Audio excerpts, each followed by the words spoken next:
Bom, eu me chamo Mariana Meirelles, eu tenho 18 anos, e mais ou menos quando eu tinha uns 10 anos, eu me interessei pelo teatro e comecei a fazer teatro na escola mesmo. E assim eu fui fazendo teatro por muito tempo na escola, até quando eu tinha mais ou menos uns 13 anos, e meu professor falou pra mim que eu tinha que começar a pensar sobre levar isso como uma profissão, né? E que ele falou que eu era boa, que eu tinha só que ser polida, sabe? Esses termos assim. E aí, quando eu fiz mais ou menos uns 15 anos, em 2019, eu decidi ir atrás de um teatro profissional. E aí eu encontrei a Escola de Atores Newton Travesso, que é uma ótima escola, e decidi me matricular. E no final do ano passado, 2021, eu me formei como atriz profissional nessa escola. Mariana, qual característica do teatro você acha exclusiva dele? E é engraçado porque o teatro é literalmente uma pessoa pagando você para ir lá te assistir a contar um monte de mentira. Você vai, conta um monte de mentira, e aí a pessoa sai de lá acreditando nas suas mentiras, sabendo que aquilo era uma mentira. É basicamente isso, né? É engraçado. Mas eu acho que uma coisa coisas que são exclusivas do teatro seria tipo o ao vivo, o aqui e agora, sabe? O modo como uma coisa nunca vai ser igual a outra. Eu posso fazer a mesma peça todo sábado e domingo durante 3 meses e nenhum dia vai ser igual ao outro, porque é ao vivo, é aquilo naquele momento e nunca mais vai ser igual. Ou, por exemplo, eu posso montar um Romeu e Julieta, o Antônio Fagundes pode montar um Romeu e Julieta, o Miguel Falabella vai montar um Romeu e Julieta, vai ser montado um Romeu e Julieta lá na Inglaterra, no Teatro Globo do Shakespeare, e você pode ter certeza que de todos. Acho que o Romeu e Julieta é a peça mais. Eu vou chutar, mas eu acho que o Romeu e Julieta é uma das peças mais montadas no mundo, assim. E você pode ter certeza que todas essas peças de Romeu e Julieta têm algum aspecto diferente. Até porque a minha Julieta vai ser diferente da Julieta de Fulana, vai ser diferente da Julieta de Ciclana, entendeu? Isso eu acho incrível. Você pode ir ao teatro assistir Romeu e Julieta 1000 vezes, que vai ser sempre algum aspecto, vai ter sempre algum aspecto diferente. E uma outra coisa que eu acho muito boa é como você não precisa se conter para se expressar, dependendo do tipo de peça que você faz, né? Na câmera, na TV, no cinema, tem que ser sempre muito natural, porque eles focam muito no seu rosto, então se você fizer uma coisa assim, não vai ficar legal. No teatro, não, você tem esse espaço para você se jogar, para você ser mais expressivo, né? Então eu acho que isso é uma característica exclusiva do teatro e que também é muito legal. Como você enxerga o teatro como um movimento cultural? Assim, eu acredito que o teatro seja um movimento de resistência, sabe? Desde sempre na história, independente do que aconteça, independente do que aconteceu, do que acontece, o teatro tá sempre presente e ele sempre resiste. Lá nos primórdios, desde o começo existe o teatro.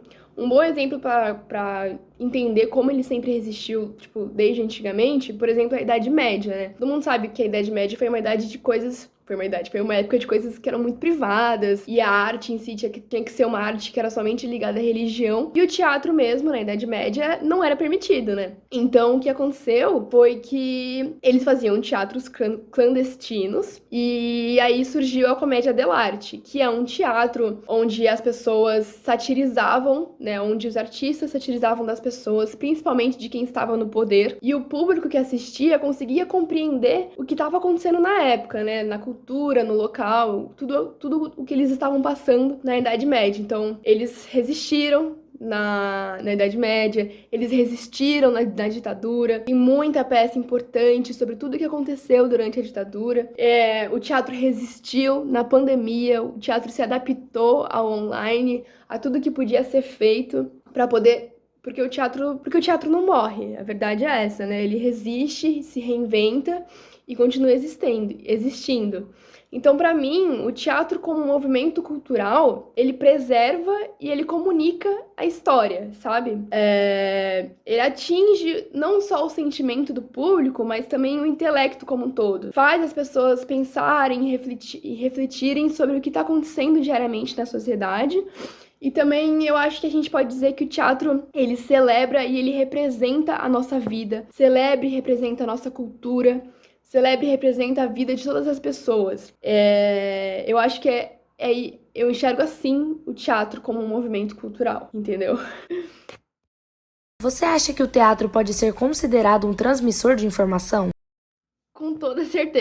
Com toda certeza, o teatro pode ser considerado um transmissor de informação, até porque o teatro serve para contar histórias, ou seja, passar informações, sabe? Sejam informações de coisas que já aconteceram, de coisas que estão acontecendo, até porque a história vive se repetindo, né? Ou coisas que vão acontecer, tipo alertar, o teatro passa informações. Eu acho que é importante você escolher um tema, um público-alvo, e aí você decidir que informação você vai querer passar na hora que você contar aquela história.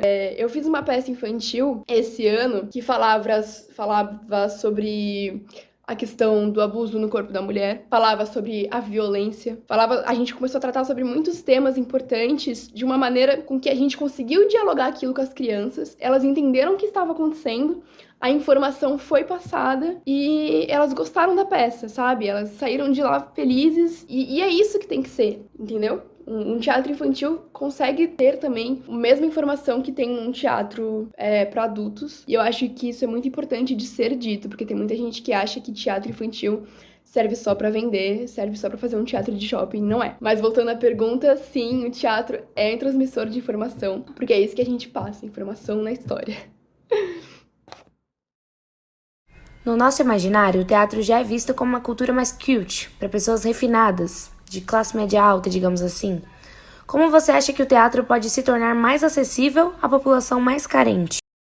Cara, eu acredito que realmente muita gente pense assim, sabe? Mas eu acho que é porque a grande maioria das pessoas pensa em peça que tenha um ator da Globo, sabe? Uma pessoa realmente famosa. Não só atores, mas pessoas que são conhecidas porque fazem muitos filmes e novelas. E não é assim que o teatro funciona. Claro que atores da Globo também fazem peças e também são muito bons, mas não é só ator da Globo que faz peça, entendeu? O teatro, e normalmente quando tem essas pessoas famosas, acaba se tornando uma coisa mais cara e tudo mais. Mas na verdade o teatro é acessível, sim. Tem teatro acontecendo, tem peça acontecendo toda semana nos Sescs, por exemplo, e são peças que são muito boas. E eu também, assim, eu conheço muita gente que luta por essa democratização do teatro. O que não é fácil, porque a gente, como ator, a gente precisa ganhar. Por mais que a gente queira fazer muitas peças de graça e tudo mais, a gente também precisa ganhar, né? Porque todo mundo sabe que a profissão de artista não é fácil. Mas eu acho que é necessário que haja muita ajuda do governo para a gente conseguir democratizar o acesso, sabe? Através das leis que já existem, né? A Lei Rouanet, o PROAC, PROMAC, isso ajuda muito a gente a ganhar como ator e fazer peças de graça, por exemplo. Então,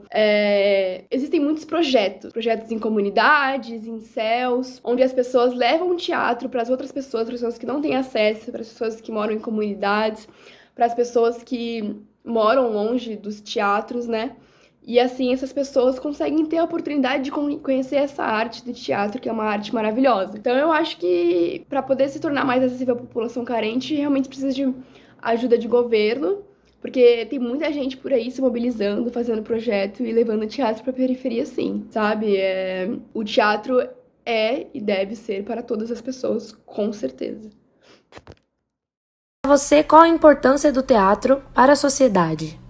Como eu disse agora há pouco, né? Eu acho que o teatro é mágico. E ele é capaz de te levar para outro lugar e de te fazer entender as coisas de uma outra maneira. Todo mundo que vai ao teatro, que faz o teatro, consegue abrir os seus horizontes e as suas formas de pensar. Eu acredito que o teatro deixa as pessoas mais sensíveis, ele aumenta a nossa empatia. O teatro faz as pessoas refletirem sobre assuntos importantes da sociedade, né?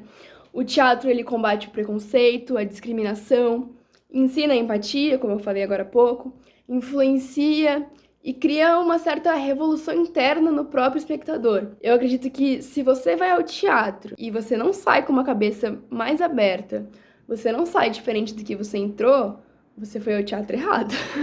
É por isso que o teatro é tão importante para a sociedade, porque ele transforma o indivíduo e faz a gente pensar.